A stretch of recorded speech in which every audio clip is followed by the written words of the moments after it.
Welcome to the iCare Group Australia Ipswich Jets After the 80, proudly brought to you with thanks to the Ipswich Jets Leagues Club, the heart of our community and a huge supporter of rugby league in Ipswich, and of course your Jets. It's great to launch Series 2 to talk about where this club is heading, with two of the men instrumental in that conversation. Firstly, our head coach of the Hostplus Cup side, Ingebrigtsen. Last year, sitting right here, Ty said we would be playing September football, and we did. More on that later, but that was an important step for this group and for this club. Alongside him, Moses Mbye, close to 200 NRL games, State of Origin, Prime Minister's 13, World All-Stars, multiple NRL clubs and time in the Super League under his belt. He now joins us as co-captain and Programs and Development Manager here at the club. Gentlemen, welcome. Thanks for having us. Ty, let's start with you. Let's first take a look back to round 1, 2025. Which was quite unique. I'm not sure if you remember, but it was abandoned due to a cyclone. And when we finally got on the field, we went down by a point to the Black Hawks in what we might say is an interesting end to a game. But we fast forward to this year. How would you describe where this group sits right now, heading into 26 and into round 1 this weekend? Yeah, firstly, I do remember that last year. I remember me, you and Blake sitting here having this same interview, and then it had to get delayed because the game got delayed. Yeah, mate, it's always a tough one against the Black Hawks, and as you know, over the last 2 years, I've always thrown out an interesting stat to you. We haven't beaten them since 2018, so 8 years since we've last beat the Black Hawks. And in terms of where we are compared to last year, I think we've had a really good pre-season. I think our trial preparation's been really, really good, and we've been able to add some really experienced guys into our roster, like Moses and a couple other key personnel that have really put us in a good position here, and yeah, we seem like we're ready to go for Sunday's game. And I think, remembering last year, you went from that into a bye, and then you recorded the first win pretty quickly after that. So from what you've seen in team preparation, do you think the team this year is set to explode out of the gates and set the tone from the outset? Well, I hope so. I think our preparation, we probably couldn't have asked for much better prep. I think we got a lot out of both trial games. Last week in Goroka has really put us in a good position, off the field and on the field. So, yeah, like I said, we're in a really good place at the moment, and I think, but we won't actually know until we start getting out there and playing footy, and no one's lost a game yet, so everyone should be raring to go for round 1. And we'll go into a bit of detail later on, but what excites you most about this pre-season going into game 1? I think the talent that we have in the group. I think our roster, we've got a lot of X factor in attack especially, and I know Triggs and Wayne have been working really, really hard with our defence. But yeah, it's exciting that we've got a lot of points in us, or players that can create points pretty easily. So that's probably a positive from last year's group, that we've signed a couple of those key players that can bring that X factor and probably create something out of nothing. So it makes blokes like Moses and Dontre's job a lot easier. They've just got to find those guys the ball. Yeah, okay. Moses, mate, welcome to Ipswich. After your NRL career and obviously time in the UK, what made it the right time for you to return to Queensland and play some footy here? Yeah, I think there's a lot of different circumstances that led me towards here, and one of those obviously family. I've got coming up to 11-year-old now, so wanted to sort of get some stability around her life and start to establish our roots back in Australia. So that was my main factor, and then obviously my relationship with our club chairman and Steve Johnson. And this opportunity came up to get under the guidance of Ty and people like yourself, and really just leave the ego at the door, and first day of school, and learn as much as I can and see where it takes us. And what is, I mean, as I said, I covered in the intro, you've done a lot of football at a lot of different levels. What's been your biggest adjustment? I mean, I know you've got yet to play round 1, but what's been your biggest adjustment to play Hostplus Cup and at that training level?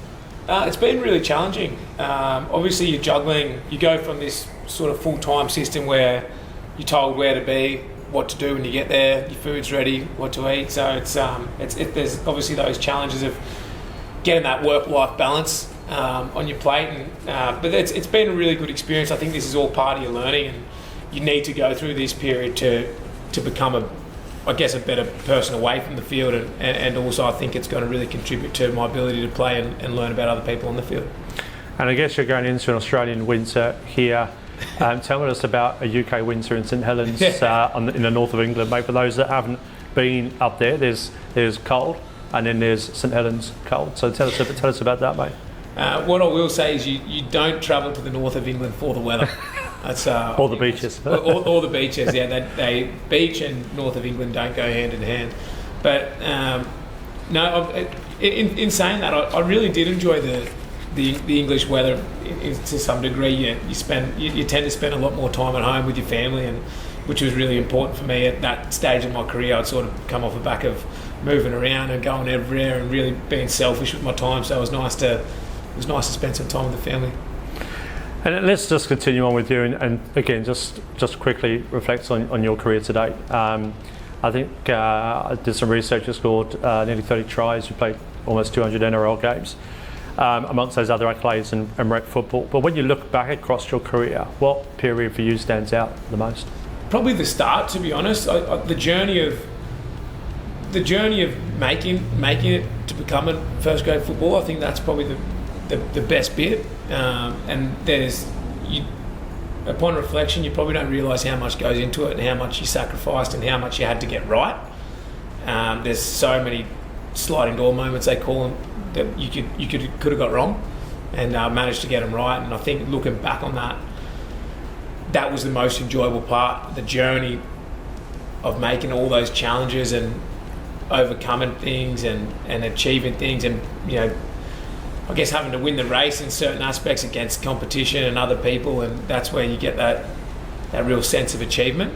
And then the middle section was obviously really enjoyable, but you're really riding that roller coaster. Then you're just in the swing of it. It's all a little bit of a blur, being so fresh out of my career. I kind of feel like right now I'm back in that spot of the journey of the start again, which is great. It's you really do start again. It's like you've gone from primary school to high school. You're back at the, I guess, bottom of the food chain, and you're working your way up. So you're advocating for repeating years at school? Is that what you're saying, Moses? I'm an advocate for school kids staying in school. No, it's an analogy. I was sort of talking to my family about that. It really is like starting their first day of high school again. But I guess it's good. I mean, off the back of that though, that gives you a true appreciation of all the kids. Blake Mara, obviously, in that junior development space, has done an outstanding job and been recognised for it as he should be. Gives you a true, I guess, understanding of what he's doing, but also the pressures of these kids with all these aspirations to get to the level that you've got. Absolutely. It's as you mentioned, the club do a really good job with their development program, and it's a real credit to people like yourself and Blake and everyone under the Jets logo, to be honest. But yeah, there's so much pressure on our aspiring young athletes, and we really need to. I think the key thing that we've probably gone away from is being patient with our prospects. I don't think we're patient enough with them anymore. We want our good players to be good right now, and sometimes that's just not the case. We probably need to be a little bit more patient with them. So it's we're very lucky at this club to have the personnel in place where we have them, like Ty and those guys who are willing to be that little bit more patient with them and actually develop what's in our backyard, as well as a mix of recruits. Now, just lastly, finish off on you, and we can move on and talk about the year ahead. But again, doing some research, I looked at some career highlights of yours, running 80 metres in 2017 to score a try, and for the Bulldogs, and winning through a drop goal with St Helens a couple of years back. Are you a guy that chases those big moments, or are you just very good at being in the right place at the right time? I've always sort of played better in the bigger games for some reason. I think naturally I'm pretty calm kind of guy. I don't think I'm too highly strung, and I don't know. I've just sort of. It's funny. I've always just sort of played to that level where I've been put. Like I've never been an amazing player in small games, or never been an amazing player in big games. I've always kind of just adjusted to that level and competed and just done my job. So. I don't think I'd have the biggest highlight reel, and I don't have a very, very big low light reel, which is always a good thing. So I've always just sort of hovered in that space of being competitive and being competent. Yeah, nice. Ty, let's talk about you, and I guess again we often talk about Ty, the head coach. You've done an amazing job, with the Jets. But away from footy, what drives you as a person? Yeah, obviously probably like everyone, family, ambitious. I think that's one really good thing here about being in this club. When you first got me to the club back in 2024, I started off in the pathway space as a Melbourne Ingebrigtsen Cup coach, and through some hard work and opportunity, I got my chance, and then obviously just ambitious to be the best I can be, whether it's coaching or person outside of rugby league, and this club gives me a really good opportunity to do that through all aspects of life, and pretty much like everyone, obviously your family and your close friends and your support networks, you want to do the best you can, and it's always good when you've got people around you supporting you to help you achieve the things you want to achieve. And do you set your goals and ambitions like a day, a week, a month, a year in advance? So what are your ambitions beyond this year, or do you not think that far ahead? I think you have it in the back of your mind where you want to get to, but obviously it's a slow burn at times, especially at this kind of sport. You don't want to get too far ahead of yourself, but you obviously always want to stay ambitious to be the best you can be. But I'm fortunate that I've got some really good people around me, especially still being relatively young in this game. I think I'm probably still the youngest coach in the Queensland Cup this year, but I've just got such a really strong support network of assistant coaches, really good experienced players this year, and just some people outside me like my wife, and that obviously keep you grounded, and you understand that you got to take it for what it is week by week. But I think you got to have something in the back of your mind with the direction that you want to get to down the track. Yeah. Moses, I guess a similar question to you. At this stage of your career, what motivates you most? Is it your impacts? Is it leaving a legacy? Is it development of those juniors? Is it family? Like what is, when you've come to here, you've obviously come with a mindset in place. So what is it that drives you most? I think it's excitement, to be honest, of what that future holds. We're very fortunate now in this space, in this game. There's a lot of opportunities for the right people, and if you get under the right leadership and the right mentors, you, like what Ty touched on, the ceiling's so high of where you can go, and I've seen that from a playing perspective, and I'm really excited to do that on the other side of the game, either down that coaching avenue or down that administration avenue. So I certainly want to be a part of the game long term, and it's a really exciting time of my career, that's for sure. How much do you? I mean, again, I've known you for a couple of months now. Seems like years, but it's only a couple of months. But how much do your personal standards influence the culture? Because both of you gents have very high personal standards and high benchmarks as people. So how much, first to you, Moses, does that influence the culture within the group? Yeah, well, obviously, leadership means different things to different people. But for myself, it's a key pillar in any organisation. I think you need to be setting standards or living in your life, I guess, in a manner where people have something to follow or something to get a guide off of how you go operate your life and how you go about your business. And it's probably instilled in you a little bit in your career as an NRL player. You don't get to go play over 250 games by being ill-disciplined. It's just you don't really. 250 games doesn't come by luck, so to say. Maybe you might get 10 by luck, but to go on and actually build a career out of it, it's not luck. It's a lot of hard work and a lot of discipline and a lot of sacrifice. So I'd like to think that I've got a pretty good foundation laid from that first 15 years of my rugby league career. And so same to you. Again, you and your dad as well. Have got a very high. What your expectations are. So how does that influence again the culture of the club, and obviously taking it from when you've taken the reins to where we are now. There's a lot of reasons, and part of that as well is attributed to you. So how much does your personal standards influence the culture of the team?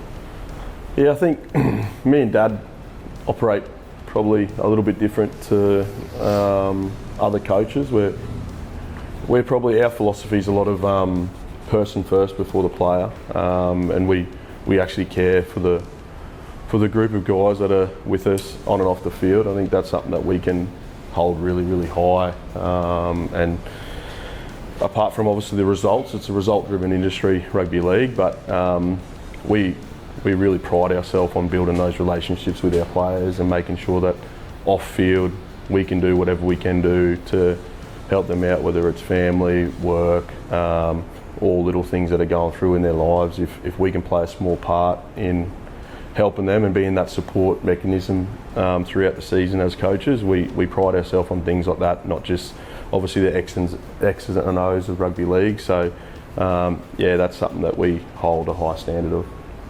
And I guess that's an individual comment on that, but Ty, for then get Moses into the team, somebody with his breadth of experience and knowledge and understanding of the game, how has that been, and what does that add to your prep? It adds a lot to this group. The way Mo conducts himself around the place is good. He definitely walks straight in, and a lot of the boys instantly just had that respect. So that was really good. And Mo's attitude's been great. He's not once walked through the doors thinking he was better than anyone. So that's been a massive positive for this group. And sometimes you get someone that you just don't know because they've got so much experience and can have so much influence on the group. You just don't know how they're going to walk through the doors. But everything Mo's done since the time he's been is a massive credit to the person he is. And then from a football perspective, it's just massive having someone out there that can lead us around the field at this level. Like you said before, having 200 plus first grade games experience, it's only beneficial for us on game day, and makes our job easier for the trainers now that they're limited time on the field to actually send messages this year. Mo's going to be doing a lot of coaching on the field when we can't get those messages out, and I think that's going to be his greatest attribute for us. Now, obviously for people looking on, aware that we're not at North Ipswich Reserve for the next couple of years, we're doing it with thanks to Goodna, who've given us their venue to play out of, and that's been wonderful to work with local grassroots footy, but that also means that we have to take a few of those games on the road more than we would normally. How does that impact your consistency in preparation, or does it not affect you at all? I think it was really good going to PNG last week. It was kind of like we could really test about what an away trip looks like for this group, because every group's different. And the last couple of years, when I've been coaching Cup, we've had different personalities and different players that have different prep before games. So when you're away on the road a lot, you've got to try to balance out what works best for the individual player and not try to mess around their routine, so to say. But also have the balance of it's a team first mentality to try to get the best out of the whole group, a holistic approach. So what we did on the weekend, we got a gauge of how individuals like to prep before the game. We're on the road a lot this year, but Townsville, Mackay, Capras, PNG, they do it every second week. So there's no excuse about it. I'm actually looking forward to some of these games, especially Hervey Bay in a couple of weeks. Get to go back up there and reconnect at a club that I used to coach at. I think I can't wait to play at Goodna this weekend. I think we can really make that a fortress. The community at Goodna love rugby league, and I know our fans that are based here in Ipswich will head out there on the weekend and support us. So for me, unfortunately we're not at the reserve this year, but I think wherever we play, we'll make sure that we hold standards nice and high. Moses, on that, again, you've played at some of the world's best stadiums and venues, and played in front of a lot of people. Playing away from a traditional home ground, does that sharpen your focus? Is it a benefit? And I guess when you come to Goodna, which is a smaller ground, but everybody is right on top of you, is there an opportunity there to really create a fortress to play out of? Yeah, I guess I've actually never been a huge believer in the home ground advantage. I think the advantage you get is obviously from the travel aspect, but your work's done during the week. So we get all our work done at the reserve, and then by the time you turn up to Goodna, the work's done, the variables are gone. You've only got the field's the same dimensions, grass is similar. It's the home ground advantage, I guess, gets taken out of it if you prepare right, and that's in your preparation, and that's where you get your confidence from. So I think, I guess it's the crowd. I've never played there, but from all reports, it's quite a hostile crowd. can be at times, so that's going to be good. But for us, once we get out there, it's the work's been done. We just got to execute our plan and what we've been through all week. And again, you've been a very busy man in the last couple of months, so you've got a really good grasp of Ipswich, its facilities, the amount of passion there is in this region to play rugby league. So looking forward to 2028 when we'll have a state-of-the-art venue. How exciting is that for you to see that there's an investment in rugby league and an investment in sport? Yeah, I think it's a great indication of what rugby league or sport in general means to the region. Obviously, it's one of the foundations of Ipswich and what makes it tick, and I think you only have to go through recent history of some of the players, past players, who some of the absolute immortals and greats of the game who have represented this club in particular. But I guess it's going to be a venue for the community to come together, and it's going to be a really big connection piece for the community, not only our club, but sort of a conduit for us to connect to the community connect back to us. And so I guess to start to wrap up, Moses, how would you describe the belief within the playing group right now? I reckon we're really confident. Like I said, you get your confidence from your preparation, and by one or two sessions, I think we've nailed every single session this year, and that's really important. We're a healthy group at the moment. It's really hard to make too many bold predictions. Everyone's looks really good this time of the year. No one's kicked the ball yet, so but I'm really confident of how we're going to go this year. I know we're going to improve, and I guess come back to us in about 6 months' time. We'll give you a proper review. Sure. And Ty, when people watch the Jets in 2026, what will they notice? When we went away for our camp, one of the big things that we talked about, we wanted to be a really connected group. So that connection piece is what I really hope that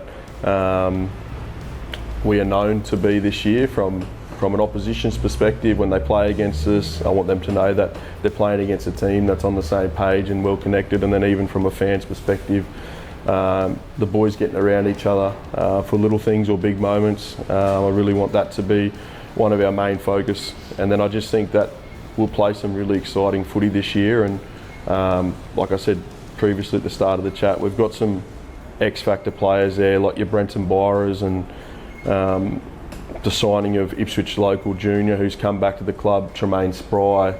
They're players that create points, and I think they're two players that the fans will enjoy watching when they get the footy in their hands. Gentlemen, we'll just have some quick answers to finish off. Just throw some names at me. Moses, who's the person who trains the hardest in the squad? I can't say you. Nah, it's not me. I'm gonna go with probably Logan Bayliss, one of our guys we've recruited recently from the English Super League. He's a Ivan Drago mould. He is. Ty? Yeah, Moe's pretty spot on there. I reckon Big Logs trains really hard, and then I'll tell you, he's had a few sessions missed because he's been away from work, but who's had a really big pre-season compared to last year is Julian Christian. He come back in November really fit, really healthy. Recently he's had to go a couple of places for work commitments and stuff, so it's been a little bit off the last couple of weeks, but I've been really impressed with him throughout the course of the pre-season. Okay. Moses, who talks the most in the Sheds? Braden Ewan. He's always got something to say, in a good way. We've got a great group, a lot of humour, so I'd have to go with Bray. Yeah. Ty? Probably Dontre Louis. Yeah. Moses described him the other day as a kid with ADHD. You can't keep him quiet, so I'd have to say he's up there. Okay.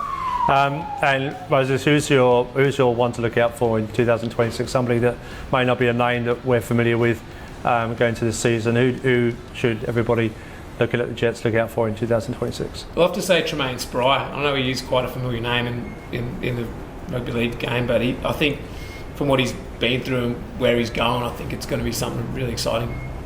Ty? I'm excited what Trey brings.